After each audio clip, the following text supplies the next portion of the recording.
જય હિન્દ મારા યુવાનો।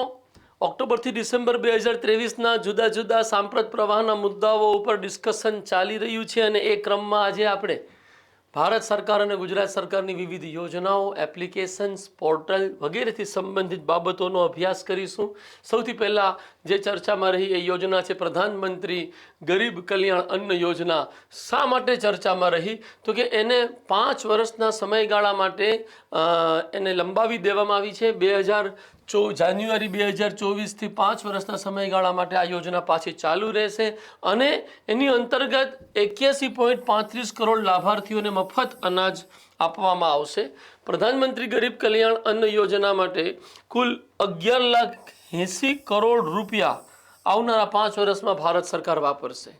આ યોજનાનું બેસિક્સ ક્યારે શરૂ થઈ, એની અંતર્ગત ઉદ્દેશ શું છે, એ બધી જ બાબતો અમારા જે જાન્યુઆરીથી સપ્ટેમ્બર 2023ના સ્કીમ સંબંધી જે વિડીયોઝ છે એમાં રજૂ થયેલું છે। તો કારણ વગરનું પુનરાવર્તન નથી કરતો, શા માટે ચર્ચામાં રહી એ વાતને રજૂ કર્યા પછી બીજી એક યોજના આપની સમક્ષ રજૂ કરું છું। ફાસ્ટ ટ્રેક વિશેષ અદાલત યોજના, જે સ્પેશિયલ કોર્ટ સ્થાપિત કરવામાં આવી છે ફાસ્ટ ટ્રેક, એના માટેની આ યોજના છે। એ શા માટે ચર્ચામાં રહી? તો કે 29 નવેમ્બર 2023ના રોજ આગામી 3 વર્ષ એટલે કે વર્ષ 2026 સુધી આ યોજનાને ચાલુ રાખવાની મંજૂરી આપવામાં આવી છે। આ એક કેન્દ્ર પ્રાયોજિત યોજના છે જેમાં કેન્દ્ર સરકારનું ફંડિંગ વધારે હોય છે, રાજ્ય સરકારનું પણ એમાં હોય છે। આ મંજૂરી હેઠળ યોજનામાં કુલ 1952 કરોડ રૂપિયાનો ખર્ચ કરવામાં આવશે, જેમાંથી કેન્દ્રનો હિસ્સો 1207 કરોડ અને કેન્દ્ર ખર્ચ નિર્ભયા ફંડમાંથી આપવામાં આવશે તથા રાજ્યનો હિસ્સો 744 કરોડ રૂપિયા રહેશે। આ યોજના ક્યારથી શરૂ થઈ? તો કે સરકારે ઓગસ્ટ 2019માં બળાત્કાર અને protection of children from sexual offence act, POCSO act જેને આપણે કહીએ છીએ, થી સંબંધિત કેસોના સમયસર નિકાલ માટે ફાસ્ટ ટ્રેક સ્પેશિયલ કોર્ટ સ્થાપિત કરવાની યોજના શરૂ કરવામાં આવી હતી ઓગસ્ટ 2019।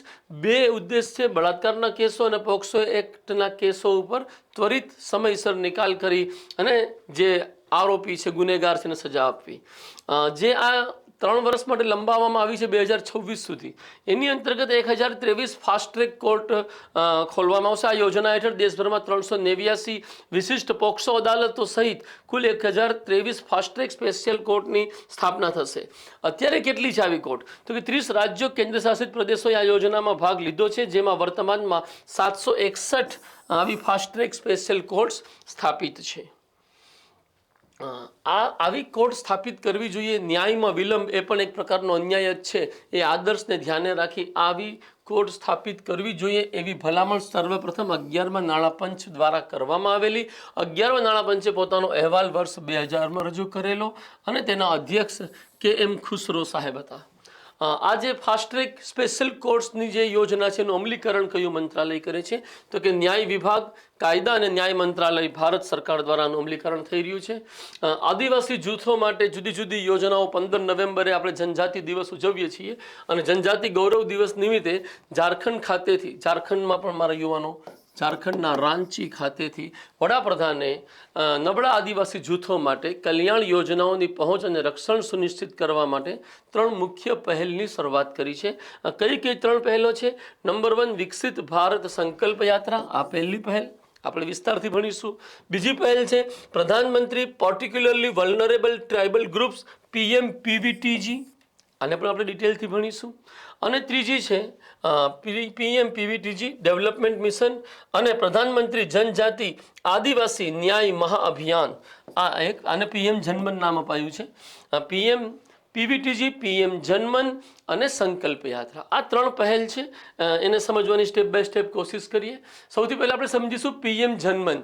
PM જનમનનું પૂરું નામ શું છે? પ્રધાનમંત્રી જનજાતિ આદિવાસી ન્યાય મહાઅભિયાન, આ એનું સંપૂર્ણ નામ છે। આને મંજૂરી ક્યારે આપવામાં આવી? તો કે 29 નવેમ્બર 2023ના રોજ કેન્દ્રીય મંત્રીમંડળે આ યોજનાને મંજૂરી આપી। આની અંતર્ગત કુલ 24,104 કરોડ રૂપિયાનો ખર્ચ કરવામાં આવશે, જેમાં કેન્દ્ર સરકાર 15,336 કરોડ આપશે તથા રાજ્ય સરકારો દ્વારા 8,768 કરોડ રૂપિયા આપવામાં આવશે। આનો ઉદ્દેશ શું છે? તો કે આદિવાસી જૂથોને, ખાસ કરીને જે જૂથો લુપ્ત થવાના આરે છે તેમને મુખ્ય પ્રવાહની સેવાઓ અને તકો સાથે જરૂરી સમર્થન, વિકાસ અને કનેક્ટિવિટી પ્રદાન કરીને તેમનું રક્ષણ અને સંવર્ધન કરવાનો છે. મારા યુવાનો, આ જે આખું સેન્ટેન્સ લખેલું છે એ એક પ્રકારનું એબ્સ્ટ્રેક્ટ સેન્ટેન્સ લાગે. એબ્સ્ટ્રેક્ટ એટલે કે આની અંતર્ગત ખરેખર થશે શું એનો કદાચ તમને અંદાજો ના આવતો હોય તો આપણે એના સંદર્ભમાં મસ્તિષ્કમાં એક ક્લેરિટી રાખો કે જ્યાં આવી જનજાતિઓ વસે છે કે જે લુપ્ત થવાના આરે છે, એ ક્ષેત્રમાં ઇન્ફ્રાસ્ટ્રક્ચર ડેવલપમેન્ટ, ખાસ કરીને પરિવહન અને ઉર્જા ઉપલબ્ધ કરાવી, મૂળભૂત જરૂરિયાતો જેમ કે સ્વચ્છ પાણી, સ્વચ્છતા, શૌચાલય, શિક્ષણ, આરોગ્ય, આ તમામ, વીજળી, આ તમામ મૂળભૂત સુવિધાઓ, સેવાઓ ઉપલબ્ધ કરાવવા ઉપર આ પૈસા ખર્ચ કરવામાં આવશે, જેથી કરીને એ જનજાતીય પરિવારોનું સર્વતોમુખી સશક્તિકરણ અને કલ્યાણ સંભવિત બની શકે. તો કંઈક આ જ વસ્તુ કહેવાનો તાત્પર્ય છે આ જે સેન્ટેન્સ લખ્યું છે ને, જે મેં વાંચી દેખાડ્યું છે. આ માટે જે મેં વાત કરી કે આવું બધું કરવા માટે જુદા જુદા હસ્તક્ષેપ, ઇન્ટરફિયર આ પ્રદેશોમાં ભારત સરકાર દ્વારા કરવામાં આવશે. કયા કયા ઇન્ટરફિયર કરવામાં આવશે તો કે કુલ 11 મહત્વપૂર્ણ હસ્તક્ષેપો ઉપર ભારત સરકાર ધ્યાન કેન્દ્રિત કરશે. એક ઉદાહરણ એમાં રજૂ કર્યું છે કે આરોગ્યના સંદર્ભમાં દાખલા તરીકે આયુષ મંત્રાલય હાલના ધારાધોરણો મુજબ આયુષ વેલનેસ સેન્ટરની સ્થાપના આવા જનજાતીય પ્રદેશોમાં કરશે. તો મેં વાત કરી એવી આરોગ્ય, સ્વચ્છતા, શિક્ષણ, કૌશલ્ય વિકાસ, બધા જ પ્રકાર કુલ 11 મહત્વપૂર્ણ હસ્તક્ષેપ આવા પ્રદેશોમાં પીએમ જનમન હેઠળ કરવામાં આવશે. સમાવેશન આ પહેલ 18 રાજ્યો અને કેન્દ્ર શાસિત પ્રદેશોમાં રહેતા 75 સંવેદનશીલ આદિવાસી જૂથો, જેને આપણે નામ આપીએ છીએ particularly vulnerable tribal groups PVTGs ને આવરી લે છે. અને આ જૂથો 220 જિલ્લાના 22,544 ગામડાઓમાં ફેલાયેલા છે કે જેની વસ્તી 28 લાખ જેટલી છે. તો આ સમુદાયની સંખ્યા, વસ્તી જોવા જાય તો 28 લાખ આવા જનજાતિઓ છે કે જે લુપ્ત થવાના આરે છે અને એમાં અનેક જનજાતિઓનો સમાવેશ થાય છે. અગેન આની સાથે જ પીએમ જનમન સાથે જ આ યોજના પણ જોડાયેલી છે અને બે ટુકડા કરીને નહીં જોઈએ, બંનેને ઇન્ટિગ્રેટેડ સ્વરૂપમાં જોવાની કોશિશ કરીશું આપણે.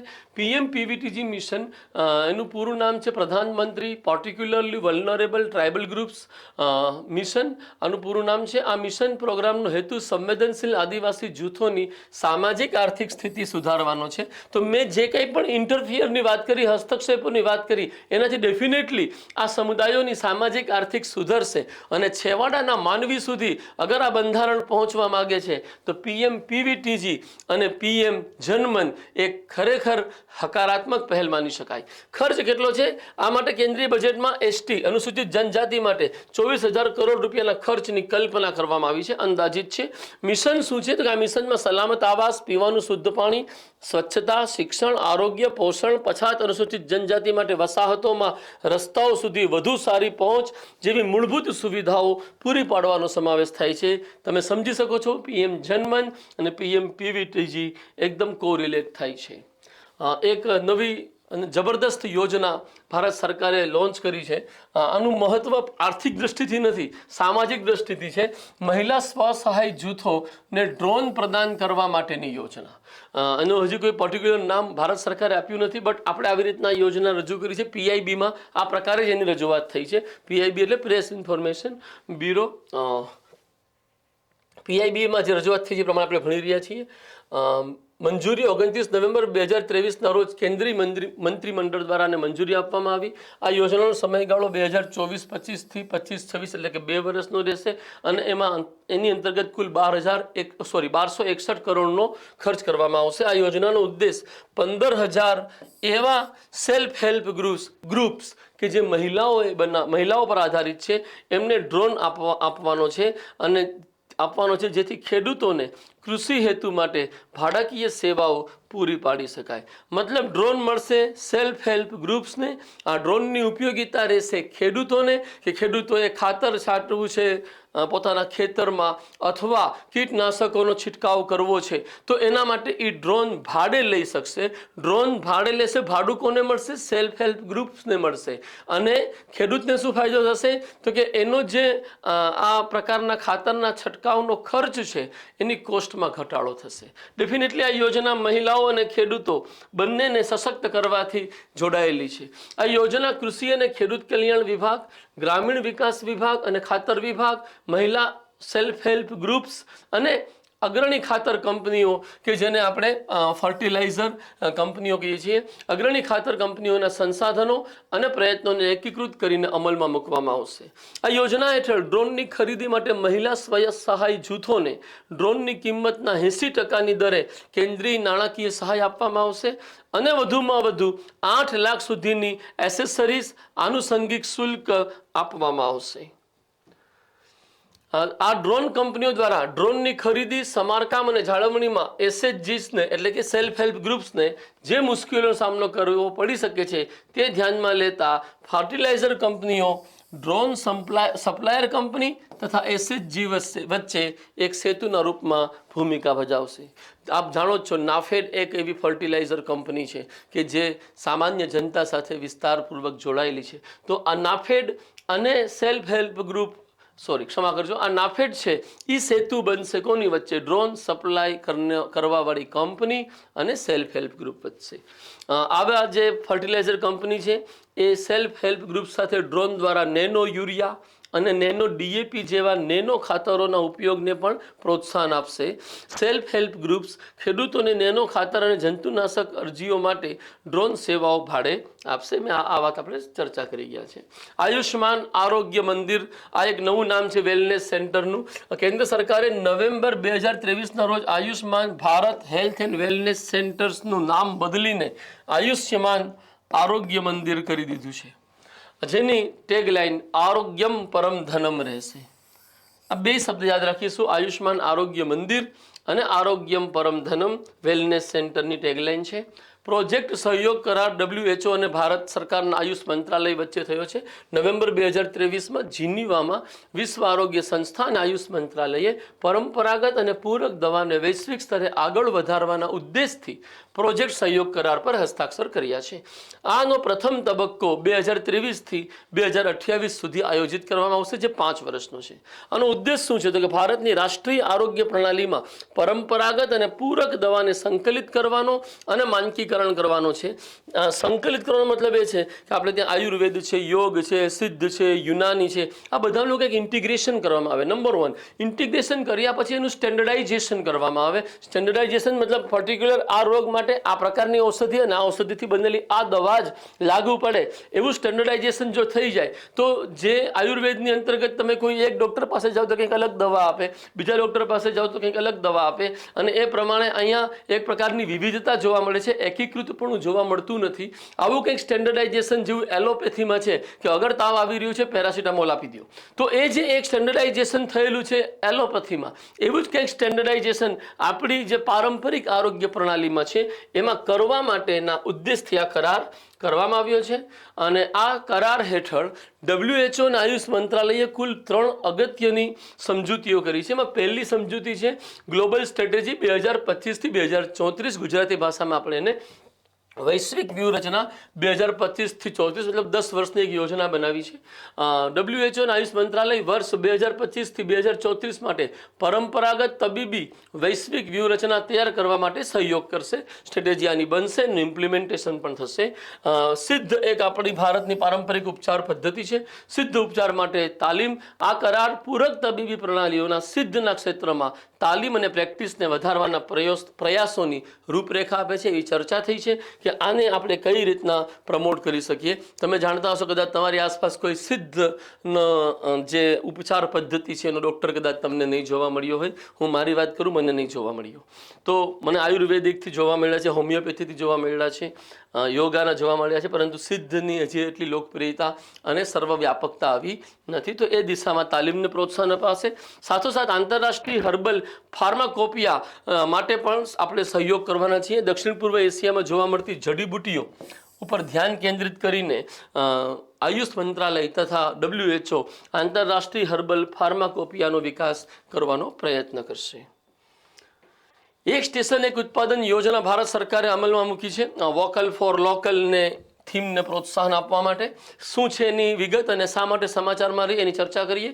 સ્થાનિકોને સ્વદેશી ઉત્પાદનો વેચવા માટે અનન્ય રીતે ડિઝાઇન કરેલ વેચાણ આઉટલેટ્સ પ્રદાન કરવાની યોજના અમલમાં છે, જે હવે દેશભરમાં 1037 સ્ટેશનો ઉપર કાર્યરત થઈ છે. મતલબ મોર દેન 1000 સ્ટેશન કવર થઈ ચૂક્યા છે. આનો પ્રારંભ માર્ચ 2022માં રેલવે મંત્રાલય ભારત સરકાર દ્વારા કરવામાં આવેલો અને આનો ઉદ્દેશ વોકલ ફોર લોકલને પ્રોત્સાહન આપવાના અભિગમ સાથે આ પહેલને લોન્ચ કરવામાં આવ્યું છે. વોકલ ફોર લોકલને પ્રોત્સાહન આપવાનો છે. આ યોજના હેઠળ રેલવે સ્ટેશનો પર સ્વદેશી અથવા સ્થાનિક ઉત્પાદનના પ્રદર્શન, વેચાણ અને હાઈ વિઝિબિલિટી માટે એક સ્ટેશન એક ઉત્પાદન આઉટલેટ ફાળવવામાં આવે છે. કંઈક આ પ્રકારનું આઉટલેટ હોય છે, આપ જોઈ શકો છો. એક દુકાન છે, એક શોપ છે આપણી ભાષામાં બોલીએ તો. વર્તમાનમાં ભારતીય રેલવેના 1037 સ્ટેશનો પર 1134 એક સ્ટેશન એક ઉત્પાદન આઉટલેટ ચાલુ છે. પશ્ચિમ રેલવેના 83 સ્ટેશનો પર 86 એક સ્ટેશન એક ઉત્પાદન આઉટલેટ સ્થાપિત છે, જેમાંથી 51 આઉટલેટ આપણા ગુજરાતમાં છે. આ યોજના national institute of design NID Ahmedabad દ્વારા તૈયાર કરવામાં આવી છે. મતલબ આનું ગૌરવ પણ આપણને પ્રાપ્ત થાય છે. લાયકાત ધરાવતા અરજદારને રેલવેમાં ₹1000 જમા કરાવવા પર 15 દિવસના સમયગાળા માટે અસ્થાયી સ્થળ ફાળવવામાં આવે છે. પછી એને આગળ પરમેનન્સી આપવામાં આવે છે. ઝોનલ રેલવે સ્ટેશનો આ નિર્ણય લે છે કે યોગ્ય ઉત્પાદનો અને વિક્રેતાઓની ઓળખ કરવાનું કાર્ય ઝોનલ રેલવે સ્ટેશન દ્વારા કરવામાં આવે છે. આપણે આ ભણ્યા પછી વિકસિત ભારત સંકલ્પ યાત્રા કે જે 15 નવેમ્બર 2023 રોજ રાંચીથી શરૂ થઈ એની ઉપર અભ્યાસ કરીએ. પ્રધાનમંત્રીએ ઝારખંડના રાંચી ખાતેથી વિકસિત ભારત સંકલ્પ યાત્રાનો પ્રારંભ કરાવ્યો. આ યાત્રાનો ઉદ્દેશ કેન્દ્ર સરકારની વિવિધ યોજનાઓની માહિતી અને લાભોને ઘર ઘર સુધી પહોંચાડવાનો છે. મતલબ કેન્દ્ર સરકાર જે પણ યોજનાઓ ચલાવી રહી છે એને લઈને અવેરનેસ, જાગૃતિ વધે અને એમાં જનભાગીદારી વધે એ હેતુથી આ યાત્રા શરૂ કરવામાં આવી છે. આ યાત્રામાં જે નોંધણી કરાવી શકાય એના માટે સંભવિત લાભાર્થીઓની નોંધણી યાત્રા દરમિયાન નિશ્ચિત વિગતો દ્વારા કરવામાં આવશે. તો નોંધણી થતી જાય છે અને લોકોને સામેલ કરાતા જઈ રહ્યા છે સંકલ્પ યાત્રા હેઠળ. આ યાત્રાના પ્રારંભે અનુસૂચિત જનજાતિ વસ્તી ધરાવતા 110 જિલ્લાઓને આવરી લેવાશે, જ્યારે અન્ય જિલ્લાઓમાં નવેમ્બરના 3જા સપ્તાહથી વિકસિત ભારત સંકલ્પ યાત્રા યોજાશે. મતલબ એ યોજાઈ ચૂકી છે આજની તારીખે. ગુજરાતમાં મુખ્યમંત્રી દ્વારા વિકસિત ભારત સંકલ્પ યાત્રાનો પ્રારંભ અંબાજી ખાતેથી કરવામાં આવ્યો. આખા ભારતના સ્તરે મોદી સાહેબ દ્વારા રાંચી ખાતેથી અને ગુજરાતમાં મુખ્યમંત્રી ભૂપેન્દ્રભાઈ પટેલ દ્વારા અંબાજીથી કરવામાં આવ્યો.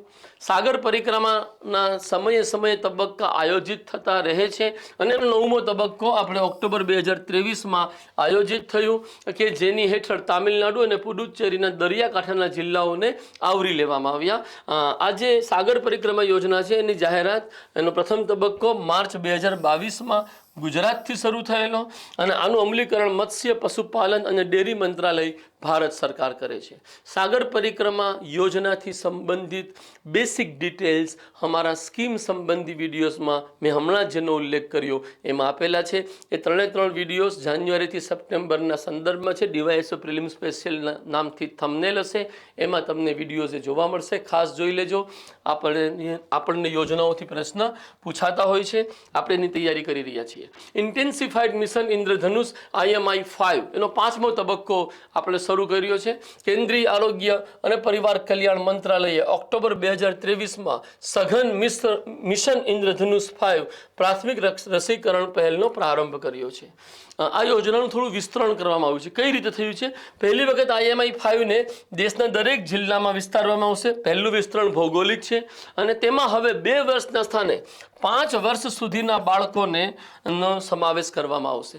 દેટ મીન્સ કે અત્યાર સુધી 2 વર્ષના બાળકોને જ મિશન ઇન્દ્રધનુષનું હેઠળ રસીકરણ, વેક્સિનેશન કરવામાં આવતું હતું. હવે એ 5 વર્ષ સુધીના બાળકોનું કરવામાં આવશે.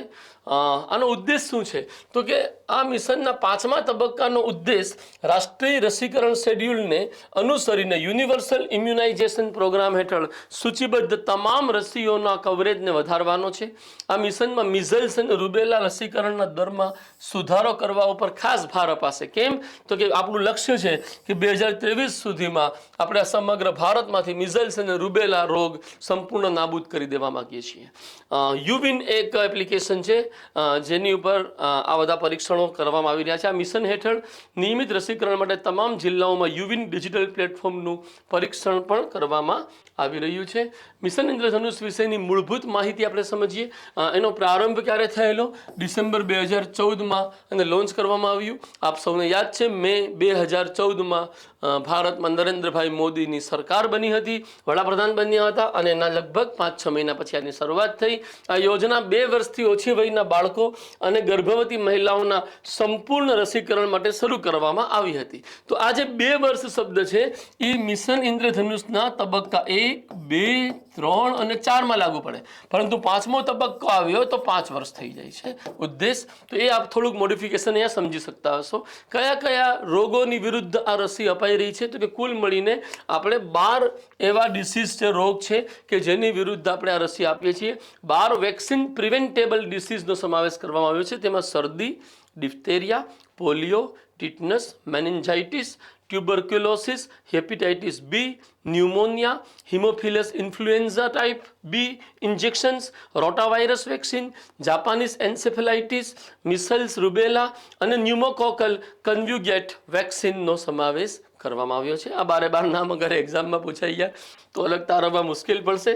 કશો વાંધો નહીં, આગળ નિર્ણય લઈશું આપણે. મેરી માટી મેરા દેશ અભિયાન ભારત સરકાર દ્વારા ચલાવવામાં આવ્યું. ફંડામેન્ટલી આ અભિયાન શું બતાવે છે કે જે આપણે અમૃત વર્ષ આઝાદીનું ઉજવ્યું એનું સમાપન આપણે આ અભિયાનથી કરી રહ્યા છીએ. તો થોડીક એની વિગતો સમજી લઈએ. મે બી પોસિબલ આપણને આમાંથી પ્રશ્ન મળી જાય. 9 ઓગસ્ટ 2023ના રોજ ભારત સરકાર દ્વારા મેરી માટી મેરા દેશ અભિયાન શરૂ કરવામાં આવ્યું કે જેનું સમાપન 30-31 ઓક્ટોબર 2023ના રોજ નવી દિલ્હીમાં કર્તવ્ય પથ ખાતે થયું. થશે નહીં, થયું. અમે એ સમયે કરંટ અફેર્સની અંતર્ગત આવેદન લખ્યું હોય, ક્ષમા કરજો મને, અમે સુધારો નથી કર્યો. અમૃત વાટિકા આ અભિયાન હેઠળ દરેક ઘરેથી લેવામાં આવેલી માટીને દિલ્હીના કર્તવ્ય પથ ખાતે અમૃત વાટિકામાં સ્થાપિત કરવામાં આવશે અને આવી છે અને ત્યાં અમૃત મહોત્સવ સ્મારકની સ્થાપના કરવામાં આવી છે. તો દિલ્હીમાં કર્તવ્ય પથ ખાતે આ સ્પેશિયલ આપણે બનાવ્યું છે. આની અંતર્ગત શું ઉદ્દેશ હતો અને આની અંતર્ગત શું પ્રવૃત્તિ કરવામાં આવી એને થોડુંક સમજીએ. આ પહેલનો હેતુ દેશના દરેક ઘર સુધી પહોંચવાનો છે અને તેના દ્વારા દેશના દરેક તાલુકા અને દરેક ઘરથી માટી પ્રાપ્ત કરવાનો છે. આ પહેલ દેશના વીર પુરુષો અને વિરાંગના મહિલાઓને સન્માનિત કરવા માટે શરૂ કરવામાં આવી છે કે જેમને રાષ્ટ્ર માટે તેમના જીવનનું બલિદાન આપ્યું છે. ભાગીદારી કોની કોની છે? આ અભિયાનમાં કેન્દ્ર સરકારના વિવિધ મંત્રાલયો, રાજ્ય સરકારો, નહેરુ યુવા કેન્દ્ર સંગઠન, ઝોનલ સાંસ્કૃતિક કેન્દ્રો, કેન્દ્રીય સશસ્ત્ર પોલીસ દળો, ભારતીય પોસ્ટ અને વિવિધ સ્વયંસેવી સંગઠનોની ભાગીદારી રહી છે.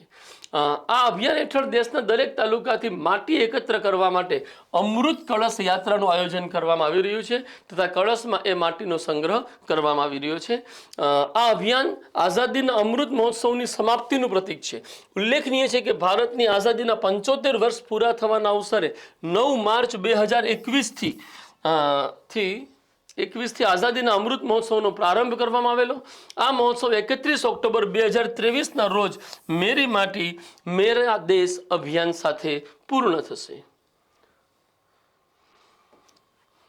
સમાપન વિશે આપણે લઈ લઈએ કારણ કે આપણે ડિસેમ્બર મહિનામાં આ વસ્તુઓ ચર્ચા કરી રહ્યા છીએ. 30 અને 31મી ઓક્ટોબર 2023ના રોજ કર્તવ્ય પથ ઉપર આયોજિત થનાર મેરી મિટ્ટી મેરા દેશના 2 દિવસીય સમાપન કાર્યક્રમમાં 20,000થી વધુ અમૃત કળશ યાત્રિકો સામેલ થયા હતા.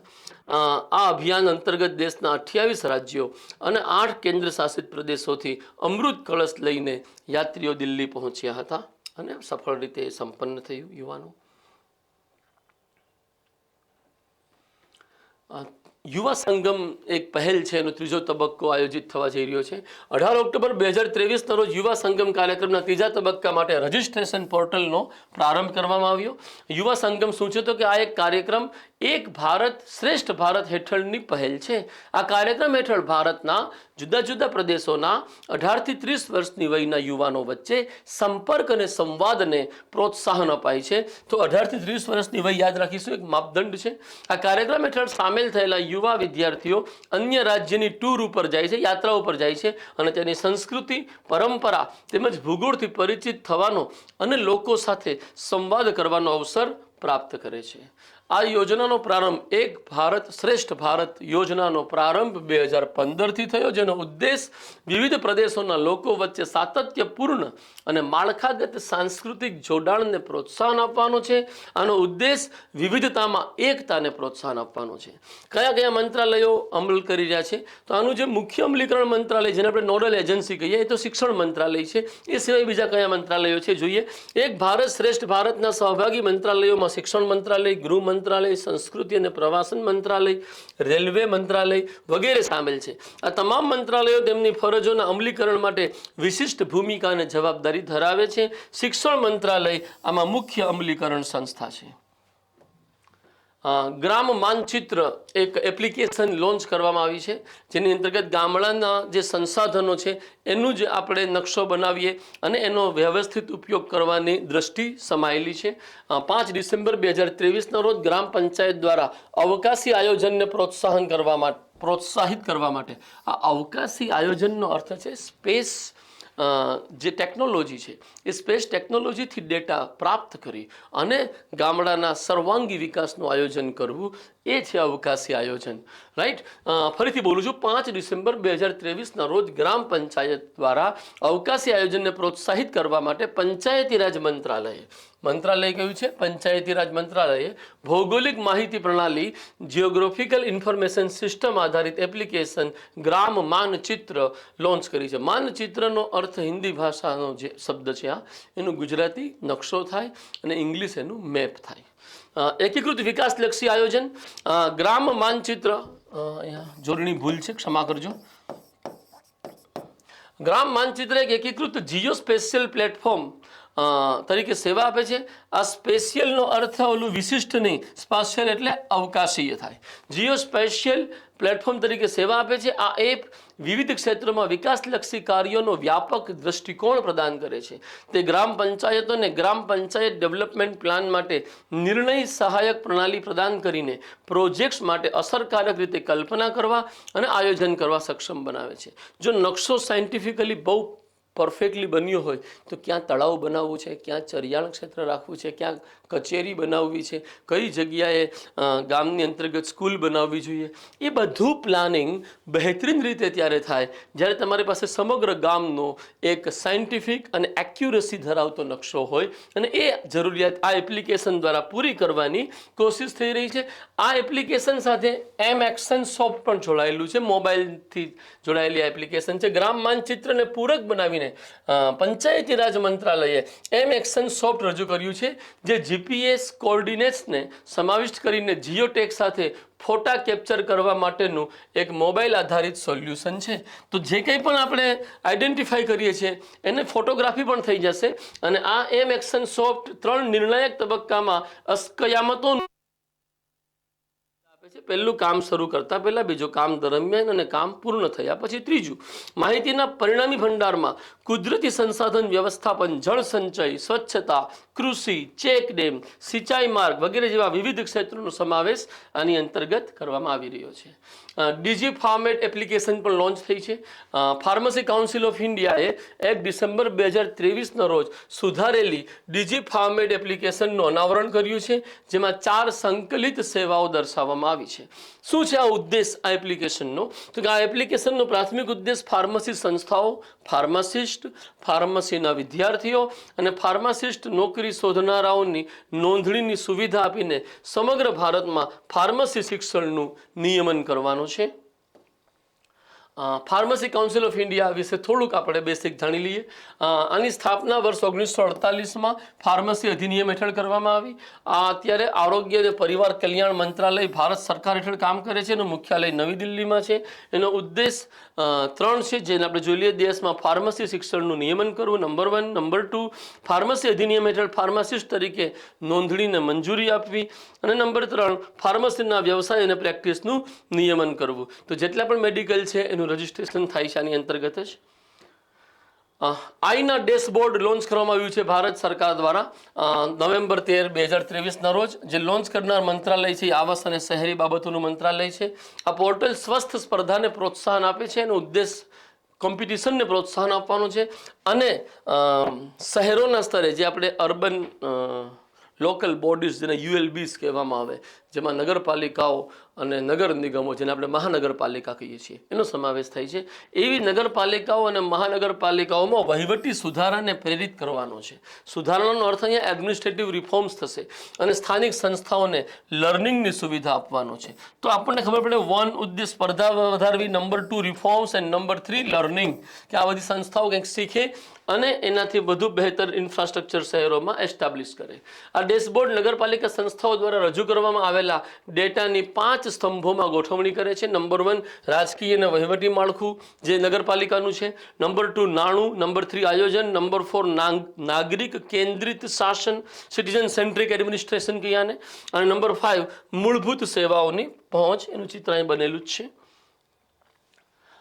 નવેમ્બર 2023માં, ક્ષમા કરજો મારા ભાઈ બહેનો, આને આપણે આઈના ડેશબોર્ડને સમજ્યા પછી નગરપાલિકાઓ માટેના આપણે એન્કોર સોફ્ટવેર ઉપર ચર્ચા કરીશું.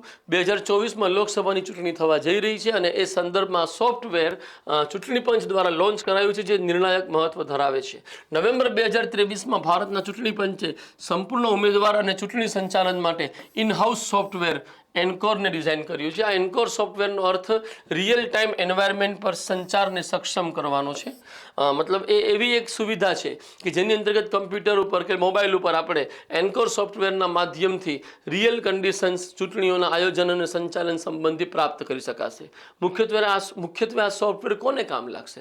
તો કે જે તે ક્ષેત્રમાં જે રિટર્નિંગ ઓફિસર છે એ રિટર્નિંગ ઓફિસર સમગ્ર ચૂંટણીનું સંચાલન એકદમ યોગ્ય રીતે કરી શકે એના માટે એને ઉપયોગી થશે. આ રિટર્નિંગ ઓફિસરો માટે ઉમેદવારના નામાંકન, એફિડેવિટ, મતદાન, મતગણતરી, પરિણામો અને ડેટા મેનેજમેન્ટની પ્રક્રિયા કરવા માટે સિમલેસ સુવિધા પૂરી પાડે છે. તો રિટર્નિંગ ઓફિસર મોટાભાગે કલેક્ટર સાહેબ જ હોય છે. તો એના માટે છે એન્કોર કાઉન્ટિંગ એપ્લિકેશન. એ રિટર્નિંગ ઓફિસરો માટે મતોનું ડિજિટાઇઝેશન કરવા માટે જોડાયેલી છે. તો કાઉન્ટિંગ પણ એન્કોર કાઉન્ટિંગ એપ્લિકેશન છે. એની અંતર્ગત મતોનું ડિજિટાઇઝેશન થશે. રાઉન્ડ વાઇઝ ડેટા ટેબ્યુલેટ કરવામાં આવશે એની હેઠળ અને પછી ગણતરીના વિવિધ વૈધાનિક અહેવાલો લેવા માટેની સ્ટાર્ટ ટુ એન્ડ એપ્લિકેશનના રૂપમાં એન્કોર કાઉન્ટિંગ એપ્લિકેશન કામ કરશે, જે આ સોફ્ટવેરનો જ એક હિસ્સો છે. આ એપ્લિકેશન રિટર્નિંગ ઓફિસરોને ઉમેદવારો દ્વારા ઓનલાઈન દાખલ કરાયેલ નામાંકનની ચકાસણી કરવાની પણ મંજૂરી આપે છે. તો જે પણ લોકો ફોર્મ ભરે છે ચૂંટણી લડવા માટે એમના ફોર્મની પણ ચકાસણી આ સોફ્ટવેર હેઠળ આપણે કરી શકીશું. મેરા યુવા Bharat, my Bharat platform launch કરવામાં આવ્યું છે. વડાપ્રધાને 31 ઓક્ટોબર 2023ના રોજ રાષ્ટ્રીય એકતા દિવસ નિમિત્તે ભારતના યુવાનોને સમર્પિત માય ભારત પ્લેટફોર્મ સત્તાવાર રીતે લોન્ચ કર્યું. એનો ઉદ્દેશ શું છે? તો આનો ઉદ્દેશ દેશના યુવાનોને સશક્ત અને ઉત્થાન આપવાનો છે. તેનો સર્વોચ્ચ ધ્યેય યુવા વ્યક્તિઓને તેમની આકાંક્ષાઓને સાકાર કરવા અને સરકારી પહેલના વિવિધ પાસાઓમાં વિકસિત ભારતની રચનામાં યોગદાન આપવા માટે સમાન તકો પ્રદાન કરવાનો છે. મારા યુવાનો, અત્યારે જે ભારત સરકાર કામ કરી રહી છે એક સપનું 1947માં જો સ્વતંત્ર થયા ને સ્વતંત્ર ભારત બન્યું તો 2047માં આ ભારત વિકસિત ભારત બને અને એ સંદર્ભમાં યુવાનોને ભાગીદારી આપવા માટેની આ એક પ્લેટફોર્મ છે.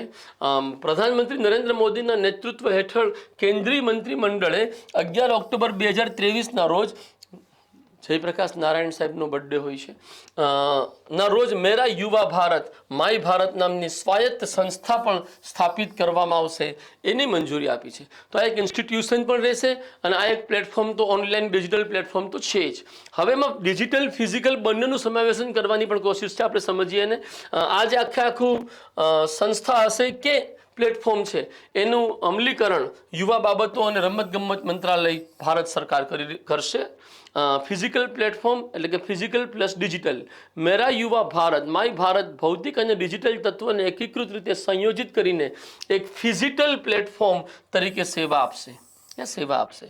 ફિઝિકલ અને ડિજિટલમાંથી બે શબ્દો જોડેલા છે. તેમાં ડિજિટલ જોડાણ દ્વારા શારીરિક પ્રવૃત્તિઓનો સમાવેશ કરવામાં આવ્યો છે. માય ભારત રાષ્ટ્રીય યુવા નીતિમાં યુવાની વ્યાખ્યાને અનુરૂપ 15 થી 29 વર્ષની વય જૂથના યુવાનોને લાભ આપશે. ખાસ કરીને કિશોરો માટેના કાર્યક્રમના ઘટકોના કિસ્સામાં લાભાર્થીઓ 10 થી 19 વર્ષની વય જૂથના રહેશે. આ પ્લેટફોર્મના અગત્યના ઉદ્દેશો નીચે પ્રમાણે છે. પહેલું, નેતૃત્વ કૌશલ્યનો વિકાસ. પ્રાયોગિક શિક્ષણ દ્વારા નેતૃત્વ કૌશલ્યને વધારવું અને સામાજિક સંશોધકો અને સમુદાયના નેતાઓને પ્રોત્સાહન આપવું. મને એવો અહેસાસ થાય છે કે નેતૃત્વ શબ્દને આપણે ફક્ત રાજનીતિ સુધી જોડી દીધો છે, પરંતુ હકીકત એ છે નેતૃત્વ એક ગુણોનું સમૂહ છે અને જે ગુણોની જરૂરિયાત એક પરિવારને ચલાવવાથી લઈ રાષ્ટ્રને ચલાવવા સુધી જરૂરી હોય છે. મહેન્દ્રસિંહ ધોની સાહેબ ક્રિકેટના ક્ષેત્રમાં બહેતરીન લીડર છે. બહેતરીન બેટ્સમેન હોવા, બહેતરીન વિકેટ કીપર હોવા, એની સાથોસાથે બહેતરીન કેપ્ટન શા માટે થયા? કારણ કે તેઓ બહેતરીન લીડર છે. સેમ એવી જ રીતના તમે જ્યારે ક્લાસ 1 ઓફિસર બનો તો તમે શું બની રહ્યા છો? એડમિનિસ્ટ્રેટિવ લીડર બની રહ્યા છો. તમને એક ટીમ આપવામાં આવશે, તમને એક ટાસ્ક આપવામાં આવશે, તમને એક લક્ષ્ય આપવામાં આવશે અને જે તમારે નિર્ધારિત સમયમાં પ્રાપ્ત કરવાનું રહેશે. તો અહીંયા નેતૃત્વ કૌશલ્યને થોડાક સર્વાંગી વ્યાપક સ્વરૂપમાં જોજો, ફક્ત રાજનીતિથી નહીં જોતા. યુવા આકાંક્ષાઓ બીજી બાબત છે કે જેનામાં પ્રોત્સાહન આપવામાં આવશે. યુવાનોની આકાંક્ષાઓ અને સમુદાયની જરૂરિયાતો વચ્ચે એકીકરણ સુનિશ્ચિત કરવું. આ વાક્ય બહુ જોરદાર અર્થ ધરાવે છે કે વ્યક્તિગત ઈચ્છાઓ અને વ્યક્તિગત આકાંક્ષાઓ તથા આપણા પરિવાર, આપણો સમાજ આપણી પાસેથી જે અપેક્ષા રાખે છે એ આકાંક્ષાઓ અને ઈચ્છાઓમાં વિરોધાભાસ જ્યારે સર્જાય ત્યારે બાળક એટલે કે યુવા વ્યક્તિ ભટકાવનો શિકાર થઈ જાય છે. તો એ ભટકાવ ન થાય, એનું ઇન્ટિગ્રેશન થાય કે પરિવાર જે ચાહે છે, સમુદાય જે ચાહે છે અને તમે જે ચાહો છો એમાં કોઈ વિરોધાભાસ નથી. ચાલો સાથે મળીને જિંદગીને નવી ઊંચાઈ આપીએ. કન્વર્જન્સ દ્વારા કાર્યક્ષમતા. વર્તમાન કાર્યક્રમોને એકીકૃત કરીને કેન્દ્રીય યુવા ડેટાબેઝ તરીકે સેવા આપીને કાર્યક્ષમતાને પ્રોત્સાહન આ પ્લેટફોર્મ દ્વારા આપવામાં આવશે. આની અંતર્ગત દ્વિમાર્ગી સંચાર પણ સુનિશ્ચિત કરવામાં આવશે. યુવાનો, સરકારી પહેલો અને અન્ય હિસ્સેદારો વચ્ચે સુધારેલા સંચારની સુવિધા આ પ્લેટફોર્મ પૂરી પાડશે. યુવાનો, દ્વિમાર્ગી સંચાર એટલે એક સંચાર હોય છે અધોમુખી સંચાર, ઉચ્ચ અધિકારી ઉચ્ચ વ્યક્તિ નિમ્ન વ્યક્તિને આપે, અને એક હોય છે ઉર્ધ્વમુખી સંચાર, નીચેનો અધિકારી નીચેના વ્યક્તિઓ ઉપર બેઠેલા અધિકારીઓને સંચાર કરે. તો આપણે બધા સરકાર સાથે સંચાર કરશું, એ થશે ઉર્ધ્વમુખી સંચાર. સરકાર આપણી સાથે સંચાર કરે છે, એ થશે અધોમુખી સંચાર. આવા પ્રકારના દ્વિમાર્ગી સંચારને આ પ્લેટફોર્મ પ્રોત્સાહન આપશે. ફિઝિકલ ઇકોસિસ્ટમ પણ આની હેઠળ આપણે વાત બનાવવામાં આવશે. સુલભતા અને જોડાણ વધારવા માટે ભૌતિક અને ડિજિટલ અનુભવોનું મિશ્રણ સર્જિત કરવા ઉપર ધ્યાન અપાશે. એક આવી જ એક ઓર એપ્લિકેશન ડેવલપ કરવામાં આવી રહી છે શિક્ષણ મંત્રાલય દ્વારા, જેને અપાર નામ અપાયું છે. વન નેશન વન સ્ટુડન્ટ આઈડીના આદર્શ ઉપર આધારિત છે. અપાર એ કેન્દ્રીય શિક્ષણ મંત્રાલય દ્વારા હાથ ધરવામાં આવેલી એક અગ્રણી પહેલ છે. તેનું પૂરું નામ automated permanent academic account registry છે. ફરીથી બોલીશ, automated permanent academic account registry છે અને તેને one nation one student ID તરીકે ઓળખવામાં આવશે. એના ઓર વિગતો લેશું આપણે. શિક્ષણ મંત્રાલય હેઠળના નેશનલ એજ્યુકેશન ટેકનોલોજી ફોરમે એક વ્યાપક શૈક્ષણિક ઇકોસિસ્ટમ રજિસ્ટ્રી બનાવવાની વિભાવનાની શરૂઆત કરી, જેમાં વિદ્યાર્થીઓ, શિક્ષકો, શાળાઓ અને કોલેજોનો સમાવેશ થાય છે. તો આ યોજનાને, આ પહેલ માટે NETF નું અગત્યનું યોગદાન છે. અપાર એજ્યુકેશન ઇકોસિસ્ટમ રજિસ્ટ્રીનો ભાગ છે અને એજ્યુલોકર તરીકે પણ એને ઓળખવામાં આવશે. તો એજ્યુકેશન ઇકોસિસ્ટમ દેશની અંતર્ગત જે શૈક્ષણિક વાતાવરણ છે એ વાતાવરણનો એક હિસ્સો અપાર બનશે અને જે રીતના આપણે ડિજીલોકર છે એ રીતના એજ્યુલોકર પણ આ બની રહ્યું છે અપારના માધ્યમથી. અપારનો ઉદ્દેશ પૂર્વ પ્રાથમિક શિક્ષણથી લઈ ઉચ્ચ શિક્ષણ સ્તર સુધીના ભારતના દરેક વિદ્યાર્થીને 12 અંકનો એક અનન્ય ઓળખ નંબર આપવાનો છે. ડેફિનેટલી આ ઓળખ નંબર આગળ જતા એના આધાર કાર્ડ સાથે કનેક્ટ થઈ જશે. કસ્તુરી કોટન ભારત એક વેબસાઇટ લોન્ચ કરવામાં આવી છે. કેન્દ્રીય મંત્રી પિયુષ ગોયલે 21 ઓક્ટોબર 2023ના રોજ કસ્તુરી કપાસ ભારત વેબસાઇટ લોન્ચ કરી, જેનું આપણે એડ્રેસ જોઈએ kasturicotton.texprosil.org છે. આ શા માટે આ વેબસાઇટ લોન્ચ કરવામાં આવી, શું ઉદ્દેશ છે એનો? આ પહેલનો ઉદ્દેશ વૈશ્વિક કપાસ બજારમાં ભારતની સ્પર્ધાત્મકતાને સક્ષમ કરવાનો અને તેમાં સામેલ તમામ હિતધારકો માટે ટકાઉ વિકાસ ઇકોસિસ્ટમના નિર્માણ કરવાનો છે. આની અમલીકરણ સંસ્થા કઈ છે તો કે ટેક્સપ્રો સીલ, જે આપણે નામ બોલ્યું, cotton textile export promotion council આનું અમલીકરણ કરી રહી છે. મારા યુવાનો આગળ વધીશું આપણે. કસ્તુરી કોટન વિશે થોડીક વાર બાબતો લેશું. કસ્તુરી કોટન ભારત એ કાપડ મંત્રાલય, cotton corporation of India, trade bodies એટલે કે વેપારથી જોડાયેલી સંસ્થાઓ અન્ય અને ટેક્સટાઇલ ઉદ્યોગનો સંયુક્ત અને સહયોગી પહેલ છે. તે સ્વનિયમનના સિદ્ધાંતો પર કાર્ય કરે છે અને હિસ્સેદારો ભારતીય કપાસના બ્રાન્ડિંગ, ટ્રેસેબિલિટી અને પ્રમાણપત્રની જવાબદારી લે છે. અમલીકરણ સંસ્થા આપણે વાત કરી, cotton textile export promotion council એનું અમલીકરણ કરશે અને એની ટ્રેસેબિલિટી, સર્ટિફિકેશન અને બ્રાન્ડિંગ માટે જવાબદાર સંસ્થા રહેશે. અમારા યુવાનો, આપ સૌએ આ બધા જ જે મુદ્દાઓ, યોજના, એપ્લિકેશન, પોર્ટલથી જોડાયેલા આપણે અભ્યાસમાં લીધા. મારા યુવાનો, જાન્યુઆરીથી સપ્ટેમ્બર મહિનાના 2023ના આ મુદ્દાઓથી પણ પ્રશ્ન પૂછાઈ શકે એમ છે અને અમારા આ વિડીયોઝ તમે જોશો તો જાન્યુઆરીથી સપ્ટેમ્બર 2023 સુધીના તમામ મુદ્દાઓ કવર થશે. યુવાનો, આ વિડીયો આપને ચોક્કસપણે પસંદ આવ્યો હશે અને લાઈક કરશો અને યથાશક્ય આને શેર કરશો. Thank you very much. જય હિન્દ. નમસ્કાર.